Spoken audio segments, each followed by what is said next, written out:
Good morning, students. Here we come up with the gross anatomy lecture of applied anatomy of portal vein, which is known as portocaval anastomosis. Please note down, it is portocaval anastomosis, or it is known as portosystemic anastomosis, the collateral anastomosis between the portal veins and systemic veins. This is a very important topic. Either short note can be asked from this, directly write a short note on portocaval anastomosis or applied anatomy of the portal vein, or there are so many MCQs which are asked on this. Innumerable amount of MCQs or 1 mark question answer. So here we start with portocaval anastomosis. The definition will be, it is collateral anastomosis between the tributaries of portal vein and tributaries of systemic vein. So when these two tributaries, they communicate with each other between the portal tributaries and systemic veins, they will form this portosystemic anastomosis or portocaval anastomosis.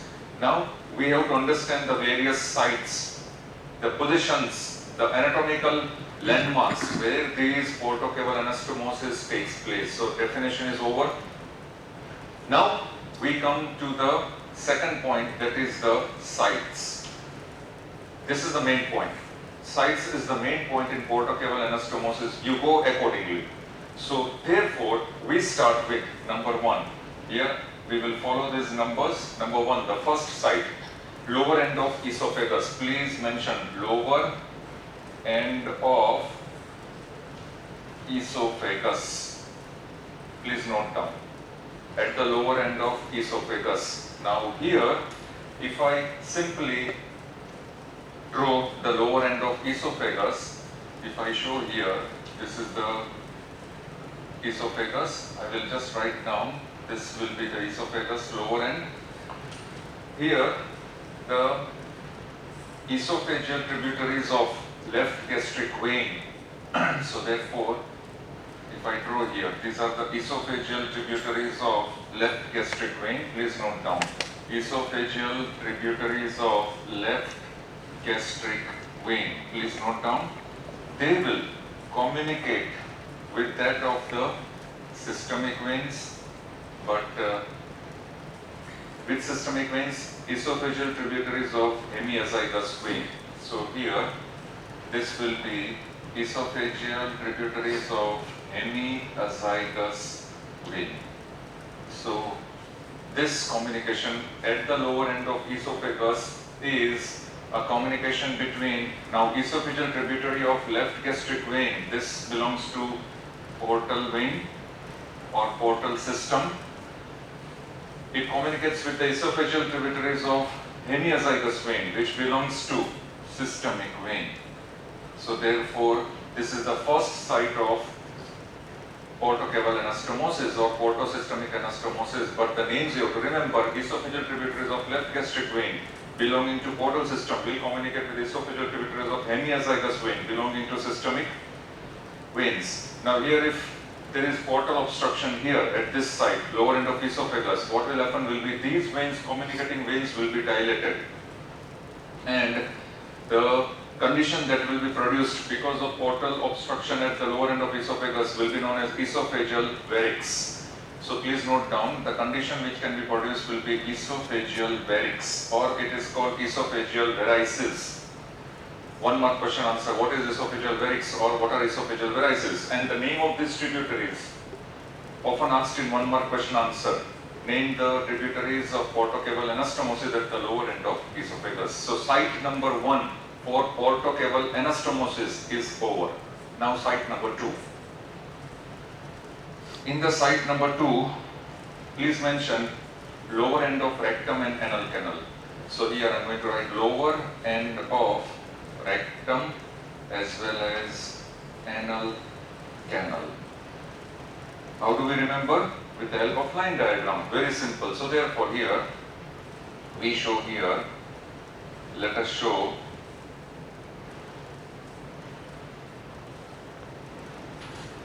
rectum and anal canal. So therefore, here supposing very rough diagram, so lower end of rectum and anal canal if we show, we will make here from above this tributary we will name this as superior rectal vein, and this belongs to portal system or portal vein.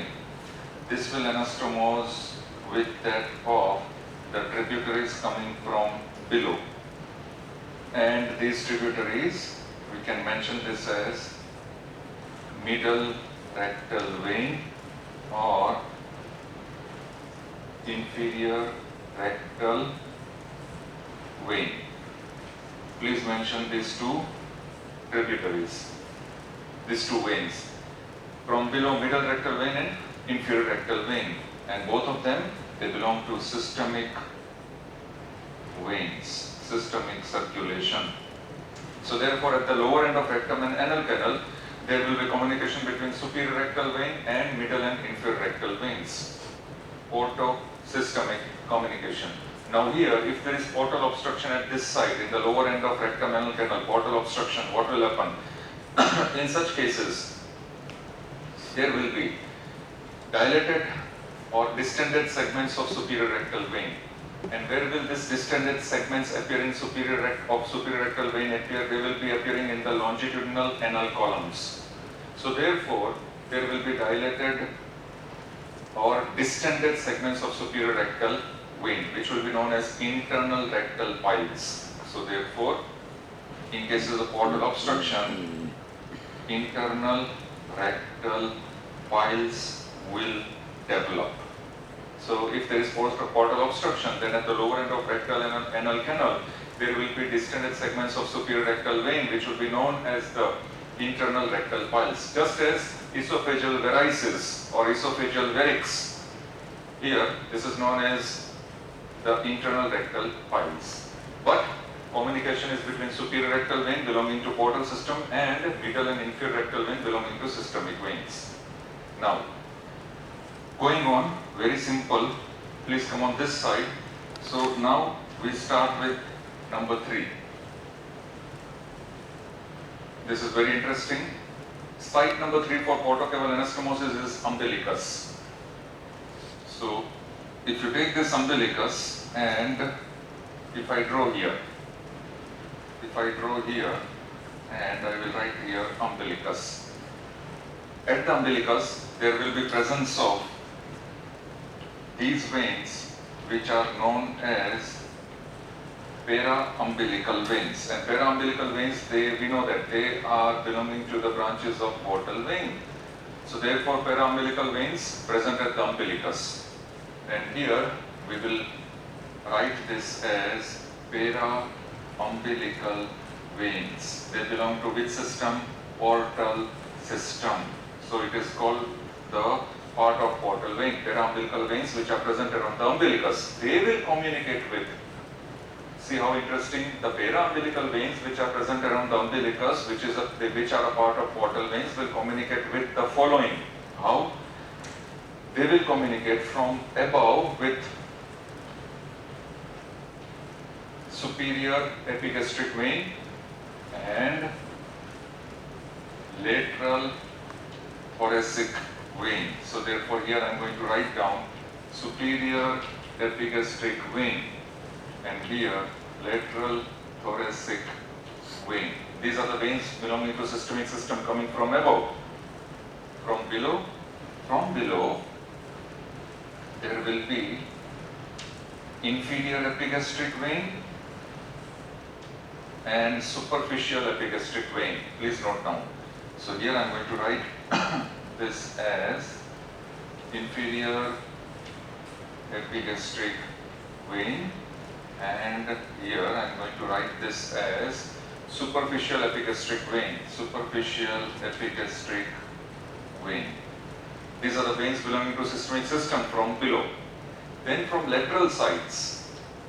From the lateral sides, I am going to draw two veins, and these two veins are posterior intercostal vein.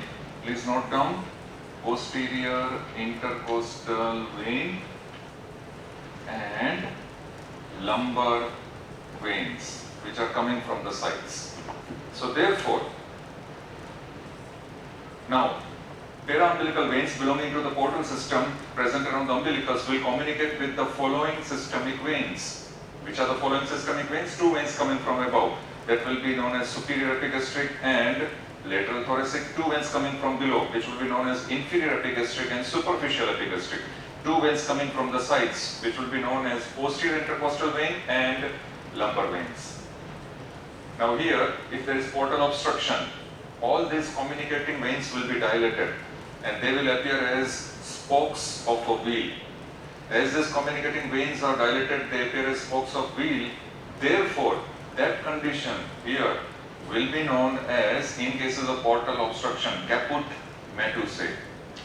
This is asked in 1 mark question answer. What is caput? C-A-P-U-T, caput medusae, M-E-D-U-S-A-E. Caput medusae is nothing but the dilated part of the communicating veins present at the umbilicus, because their appearance is like spokes of a wheel.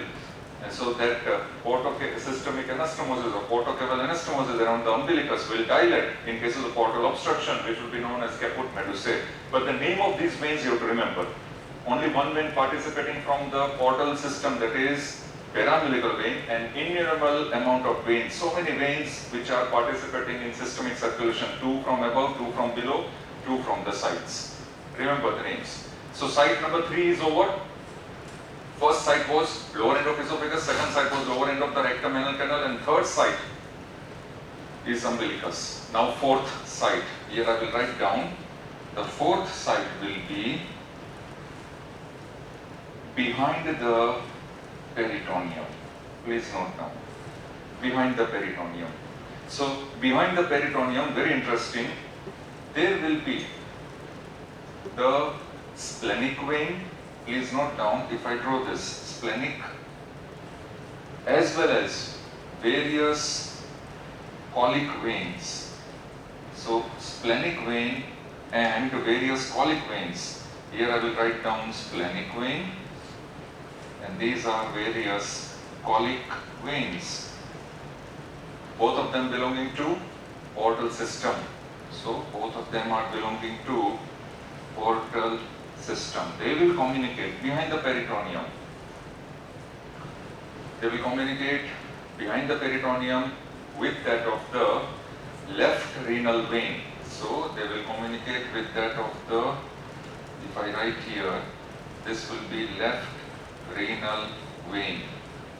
And also they will communicate with several tributaries of inferior vena cava. Also they will communicate with the several tributaries of inferior vena cava. So I can write down tributaries of inferior vena cava.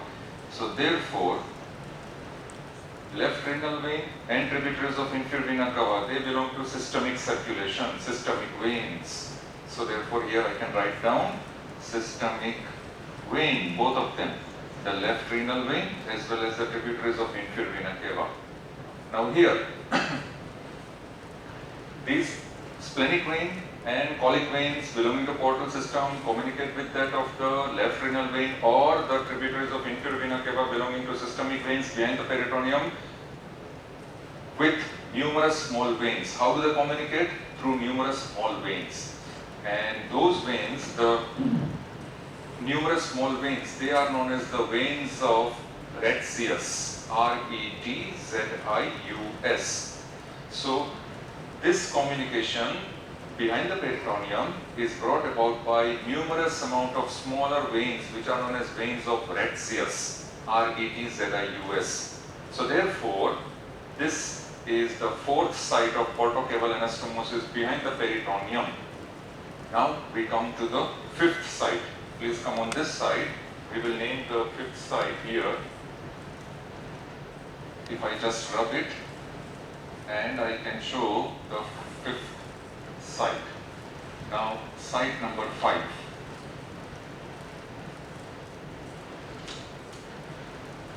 Here in the site number 5, bare area of liver.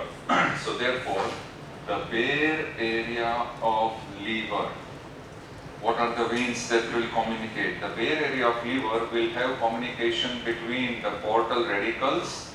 So simply I can draw here the portal radicals, that is the portal veins only, the tributaries of portal veins, portal radicals. They will communicate with that of the, here these veins, I will name these veins as diaphragmatic veins. Diaphragmatic veins, where at the bare area of liver. Very simple, remember this much. So this is site number 5 for portocaval anastomosis at the bare area of liver. Portal radicals communicate with the diaphragmatic veins. Now site number 6.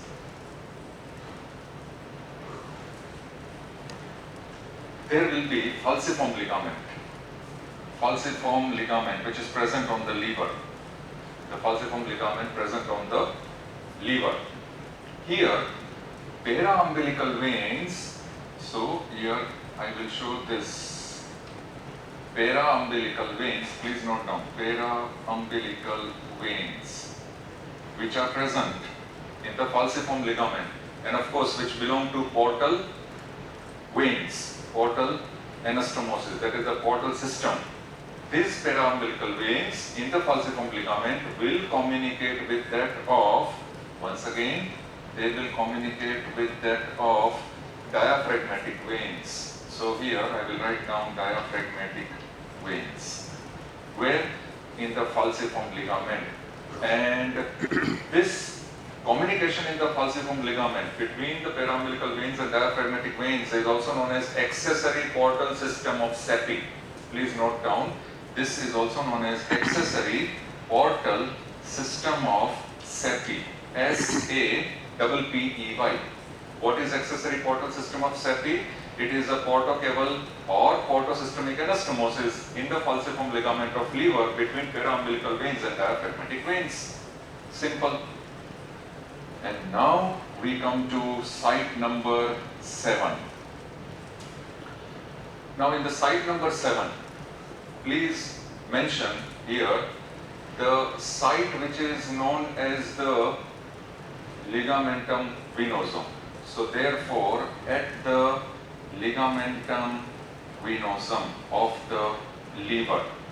Now in the ligamentum venosum of liver, this is very important, the left branch of portal vein. So here, please mark here, I will draw in this direction, and here I will mention left branch of portal vein, which belongs to portal vein, will communicate with that of the inferior vena cava. So here I will draw this structure as inferior vena cava. How does it communicate? Through ductus venosus.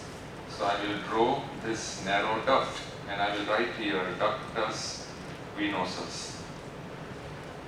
Where is it present? Through porta hepatis. So through porta hepatis, the left branch of portal vein will communicate with inferior vena cava through ductus venosus during embryonic period or during fetal stage.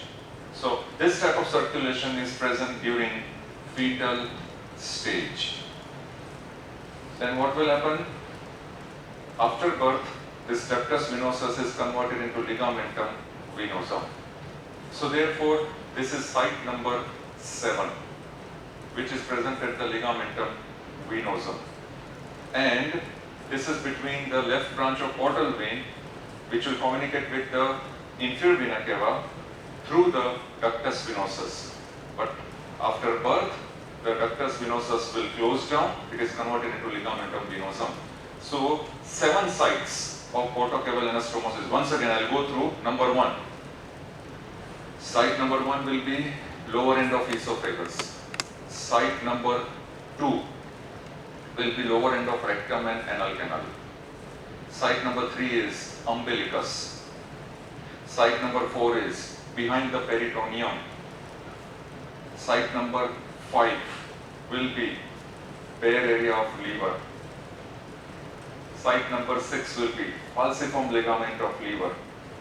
And site number 7 will be the ligamentum venosum of the liver. Here we finish the entire portocaval anastomosis. Thank you very much.